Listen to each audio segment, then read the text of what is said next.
అందరికీ నమస్తే guys.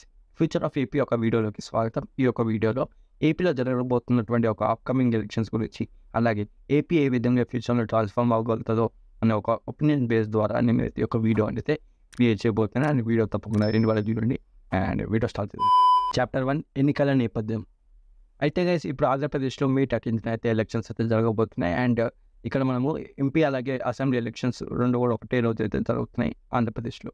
And దాని ఒక రిజల్ట్ వచ్చేసి మనకి జూన్ 4th తేదీన అయితే మనకైతే రిజల్ట్స్ అనేది ప్రకటించడం జరుగుతుంది. ఈసారి ఒక ఆంధ్రప్రదేశ్ ఎలక్షన్స్ చాలా రసబసంగా అయితే జరుగుతున్నాయి. ఇంటెక్ట్లో పోతే ఇక్కడ ప్రతి ఒక్క పార్టీ గురించి మనం మాట్లాడుకుంటా వైఎస్ఆర్సీపీ తన ఒక ఎమ్మెల్యేస్ అలాగే ఎంపీ క్యాండిడేట్స్ని అయితే ఆల్రెడీ ప్రకటించేసింది. అండ్ ఇక్కడ మనకి ఒక మహాకూటమి ఏదైతుందో ఎన్డీఏ అలయన్స్తో కూడినటువంటి ఒక టీడీపీ, జనసేన అలాగే ఒక బీజేపీ పార్టీ ఏవైతున్నాయో ఇవి మెల్లమెల్ల ఒక్కొక్క రోజు ఒక్కొక్క విధంగా అయితే వాళ్ళనేది క్యాండిడేట్స్లో అయితే వాళ్ళనేది విడుదలైతే చేస్తున్నారు. కానీ చూస్తుంటే ఇక్కడ ఏంటంటే ఎన్డీఏ అలయన్స్ ఏది ఉందో అది జనాల దాకా మరీ అంత డెప్త్లకు అయితే వెంతలేదైతే అనిపిస్తుంది చూసిన వాళ్ళకి. ఎందుకంటే రీసెంట్గా ఒక మోదీ గారు కూడా ఒక సభకి రావడం జరిగింది. చిలకలూరిపేట సభలో మీరు చూసుకుంటే అక్కడ జస్ట్ ఒక మైక్ ప్రాబ్లం వల్ల అక్కడ అనేది చాలా డిస్టర్బెన్స్ క్రియేట్ అవ్వడంతో అండ్ జనాలు కూడా కొన్ని లక్షల మంది వచ్చిన జనాలు కూడా వాపస్ అంటే ఇంటికైతే వెళ్ళిపోవడం జరిగింది. అది చాలా బిగ్గెస్ట్ ఫెయిల్యూర్ అనమాట ఒక సభకి. అండ్ ఇది కూడా ఒక మెయిన్ రీజన్. అండ్ ఇది ఓవరాల్ కూడా మనం చూసుకుంటే మేనిఫెస్టో ఇంకా విడుదల కూడా వేయలేదు. మేనిఫెస్టో విడుదల చేసిన తర్వాత ఎవరి బలగం ఎంత ఉందా అనేది అప్పుడు తెలుస్తుంది. ఇక ప్రతి ఒక్క పార్టీ ఒక డైవర్జెన్స్ వచ్చి మనం మాట్లాడుకుంటే ఏ ఒక క్యాండిడేట్కి అయితే సీట్స్ అయితే తక్కువ, ఒక క్యాండిడేట్ ఆబ్వియస్గా పార్టీలు అయితే మారుతూ ఉంటారు. అది క్వైట్ కామన్ అనమాట. అండ్ ఇక్కడ కొంతమంది అలా మారినటువంటి ఒక నేపథ్యంలో కొంతమంది ఇంటర్వ్యూస్ కనుక మనం చూసినట్టయితే ఇన్ఫ్యాక్ట్ అక్కడ మనకు అర్థమయ్యేది ఏంటి అంటే ఒక టీడీపీ ఒక పార్టీ ఏదైతుందో మొత్తం కూడా ఈసారి లోకేష్ గారి ఒక నాయకత్వంలో అయితే రాబోతుంది ఎలక్షన్స్ అయితే తెలుస్తుంది. అండ్ లోకేష్ గారి నాయకత్వంలో చాలా సీనియర్ లీడర్స్ ఎవరైతున్నారో వాళ్ళకనేది అంత ప్రాధాన్యత ఇస్తలేడు ఒక లోకేష్ గారు అయితే చాలామంది అయితే ఆరోపిస్తున్నారు. అండ్ వాళ్ళకి ఇంటర్వ్యూస్ ద్వారా ఇది అయితే డెఫినెట్గా ఇవ్వగలుగుతాం. బేసిక్గా ఏ ఒక ఎలక్షన్స్లో అయినా మనం చూసుకుంటే ఇక్కడ అనేది ముఖ్యంగా సౌత్ ఇండియాలో ఇది చాలా క్వైట్ కామన్ అనమాట. ఎలక్షన్స్ ముందు ఒక పార్టీ తరపు నుంచి అంటే ఒక రూలింగ్ పార్టీ నుంచి ఇన్కంబెన్సీ ఫ్యాక్టర్ అనేది తప్పకుండా జనాల వైపే వస్తుంది. కానీ ఈసారి ఇక్కడ అనేది చాలా షాకింగ్ ఉంది. ఎందుకంటే జగన్మోహన్ రెడ్డి ఒక వైసీపీ పార్టీ నుంచి ఇంత కూడా వ్యతిరేకత జనాల పట్ల లేదు అంటే ఇట్స్ లిటిల్ షాకింగ్. ఎందుకంటే తను చేసినటువంటి అలాంటి వెల్ఫేర్ అలాగే ఫ్రీబీస్ ప్రోగ్రామ్స్ కావచ్చు, డెవలప్మెంట్ కూడా చాలా బాగా నచ్చిందంట జనాలకి. తర్వాత ఆంధ్రప్రదేశ్ ఎలక్షన్స్లో మొట్టమొదటిది సీట్ షేరింగ్ అనమాట. వైసీపీకి సీట్ షేరింగ్ అనేది ఏం లేదు, వాళ్ళకి ఎవరు హెల్ప్ కూడా అవసరం లేదు ఈసారి. అండ్ వాళ్ళనేది 175 సీట్లు వాళ్ళే నిలబడిపిస్తున్నారు క్యాండిడేట్స్. అలాగే 26 సీట్స్ ఏవైతున్నాయో ఎంపీ క్యాండిడేట్స్ వాళ్ళ అనేది నిలబడుతున్నారు. కాకపోతే ఈ యొక్క మహాకూటమి ఎన్డీఏ అలయన్స్ ఏదైతుందో దాంట్లోనే కొంచెం చిరకాలు అయితే సీట్ షేరింగ్లో కొంచెం కొట్లాటలు అయ్యి ఫైనల్ కూడా అదనేది ఫైనలైజ్ అయితే అయింది. సో ఇక్కడ మనం చూసుకుంటే టీడీపీ 144 అసెంబ్లీ సీట్స్ అడిగితే 17 ఒక లోక్సభ సీట్స్ అయితే టీడీపీ తీసుకుంది. అండ్ ఇక్కడ జనసేన గురించి మాట్లాడుకుంటే 21 అసెంబ్లీ సీట్స్ తీసుకుంది, 2 లోక్సభ స్థానాలు అయితే తీసుకుంది.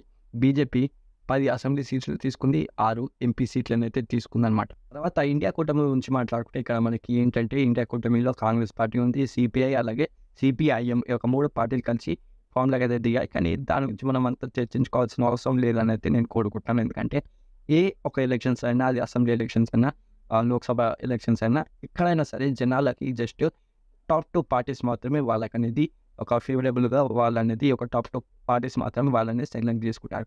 ఈ యొక్క ఎలక్షన్స్ మీరు చూసుకోవచ్చు. ఈ యొక్క టాప్ 3 ఉన్నటువంటి ఒక థర్డ్ పార్టీ అవుతుందో ఒక థర్డ్ పార్టీని వాళ్ళనేది పక్కన పెట్టేస్తారు. వాళ్ళు ఇంత కూడా అసలు దానికి అసలు మొగ్గు చూపడానికి అయితే నేను తప్పకుండా ఎక్కువాలి. సో ఇప్పుడు చూడాలి ఒక ఆంధ్రప్రదేశ్ జనాలు ఏ విధంగా వాళ్ళ యొక్క ఫ్యూచర్ కోసం ఎవరికి ఓటేస్తారనేసి. Let's wait and see. Chapter 2 buildings AP's future. Guys, ఇక్కడ 2019 ఎలక్షన్స్ తర్వాత ఒక జగన్మోహన్ రెడ్డి అనే ఒక పేరు ఒక వేవ్తో ఒక వైసీపీ గెలిచిన తర్వాత అక్కడ అనేది అప్పటి నుంచి ఇప్పటివరకు మనం కనుక చూసుకుంటే అక్కడ అనేది మనకి వెల్ఫేర్ ప్రోగ్రామ్స్ పరంగా అలాగే ఉచిత పథకాలు ఒక ప్రోగ్రామ్స్ పరంగా అలాగే వాళ్ళు చేసినటువంటి డెవలప్మెంట్ కారణంగా ఇక్కడ అనేది మళ్ళీ జగన్మోహన్ రెడ్డి రావాల్సిన అవకాశాలు అయితే చాలా కనిపిస్తున్నాయి. అండ్ వాళ్ళు చేసినటువంటి డెవలప్మెంట్ కూడా నెక్స్ట్ లెవెల్ అనేది కూడా తప్పకుండా చెప్పుకోవాలి as an Hyderabad citizen. And అది కొంచెం పక్క పెట్టేసాయి. ఇంకో పాయింట్ ఏంటంటే ఇక్కడ ఆంధ్రప్రదేశ్ అనేది డిజిటల్లీ టెక్ పరంగా ట్రాన్స్ఫార్మ్ అవ్వాలంటే కొన్ని మెయిన్ ఇష్యూస్ ఉన్నాయి. ఆ ఒక మెయిన్ ఇష్యూస్ అంటే మనైతే సాల్వ్ అవ్వాలి. ఒక మెయిన్ ఇష్యూస్లో ఫస్ట్ పార్ట్ వచ్చేసి క్యాపిటల్ అనమాట. క్యాపిటల్ వచ్చేసి రాజధాని.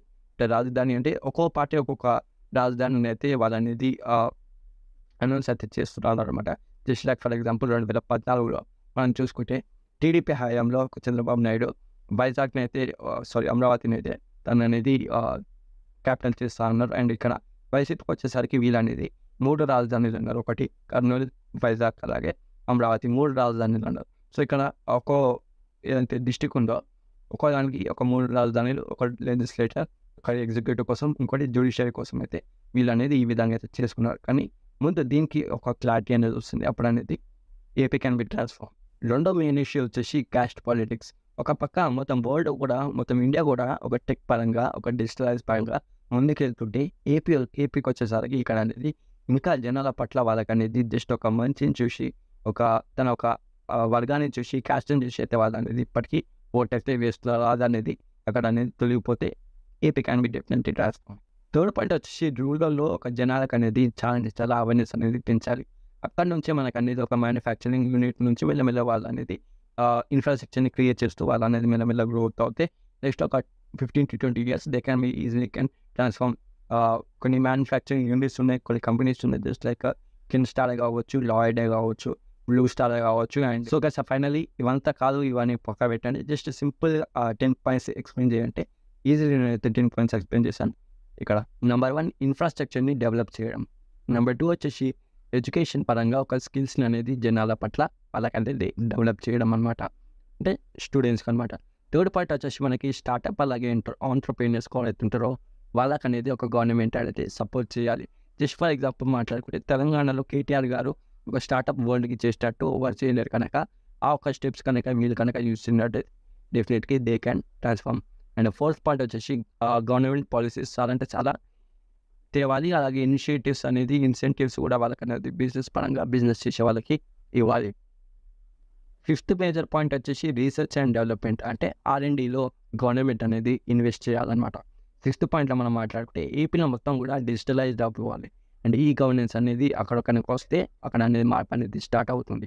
సెవెంత్ పాయింట్లో మనం ఇక్కడ చూసుకుంటే వరల్డ్లో ఉన్నటువంటి పెద్ద పెద్ద కంపెనీస్తో ఒక గవర్నమెంట్ అనేది కొలాబరేట్ అవ్వాలి అండ్ నెట్వర్కింగ్ అనేది బిల్డ్ చేయాలి డెఫినెట్గా. ప్రతి ఇండస్ట్రీ మీద కూడా స్పెసిఫైడ్గా ప్రతిరోజు కూడా ఫోకస్ పెట్టాలి ఈ యొక్క government. Just like for example ఒక మోదీ గారిని మనం యాజ్ అన్ ఎగ్జాంపుల్గా తీసుకోవచ్చు. అండ్ నైన్త్ పాయింట్ మనం ఇక్కడ ఎన్విరాన్మెంట్ని ఎప్పుడు కూడా సస్టైనబుల్గా ఉంచాలి. అండ్ 10th పాయింట్లో ఒక ఏపీ యొక్క పేరుకున్నటువంటి ఒక బ్రాండింగ్ కావచ్చు, దాన్ని అనేది ఇన్ఫ్రాస్ట్రక్చర్తో వాళ్ళనేది మార్కెటింగ్ కూడా చేయాల్సి ఉంటుంది. ఈ యొక్క 10 పాయింట్స్ని యూజ్ చేసి ఇన్వెస్ట్మెంట్ కనుక ఒక ఏపీ గవర్నమెంట్ కనుక ఏపీకి తెచ్చినట్టయితే డెఫినెట్లీ దే క్యాన్ గ్రో అనమాట.